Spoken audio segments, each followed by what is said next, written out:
Ahojte, takže po dlhšej dobe sa opäť ozývam.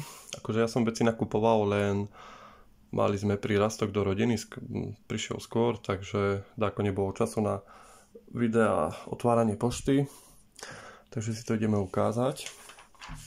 Tu máme takú listinu. Pamiatka Vianoce na bojisku 1916.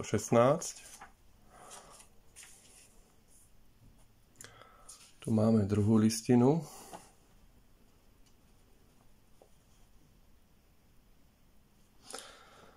Udatne bojoval v národnostno-obrannom boji a prišiel s darom na vianočnú prehliadku vdov a vdov popadlých vojakoch. Dúfam, že som to preložil dobre. Cez prekladač. Tu máme potvrdené, podpis, pečiatka. To je Červený kríž pomoc. Dobre. Tu máme takú etujku.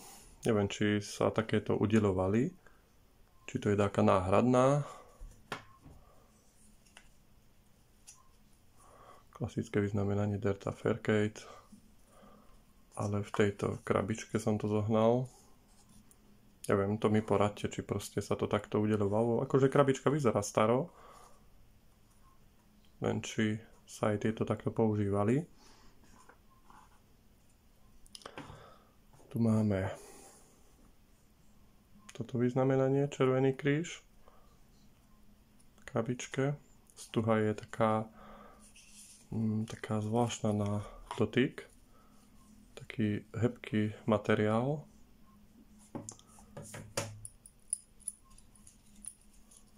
Takže za to obdobie sa mi podarilo tieto veci zohnať.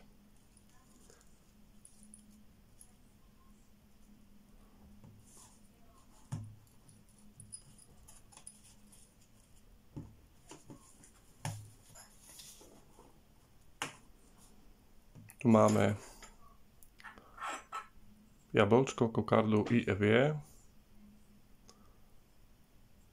Je to nález, ale pekné. IFEčko ešte nemám, takže už mám. A keďže je kanál venovaný prvej svetovej vojne, tak už sem dáme aj napríklad cársku pracku v perfektnom stave. Krásna patina. Značená.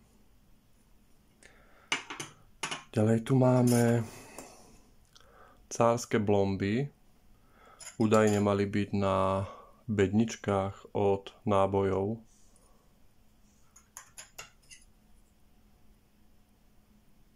Sú tam aj roky 1910. To je na takom pliešku. Tu nevidím rok a tu je 1909. Toto je pre mňa novinka.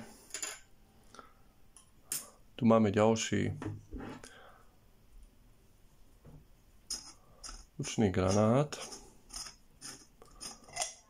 Je to prázdne. Úplne prázdne to je. A čiže už mám dva tieto.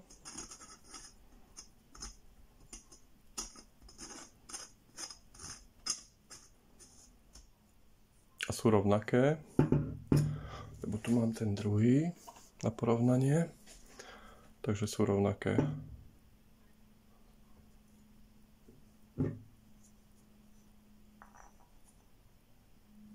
Akurát číslo tu je 4, tu je 11. Čiže už máme dva do zbierky. Ale teraz som iba jeden zohnal. Ďalej tu máme takú mini bustu Františka Jozefa I.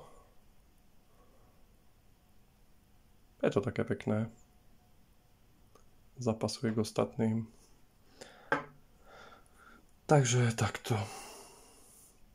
Takže to posledné obdobie, čo som sa neozýval, veci akože chodili, len nebolo času. Keďže babetko prišlo skôr na svet. A ešte možno dneska dám ďalšie video.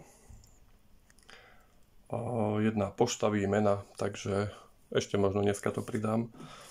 Dobre, takže ak sa vám video páčilo, dajte like, ďakujem, ahojte.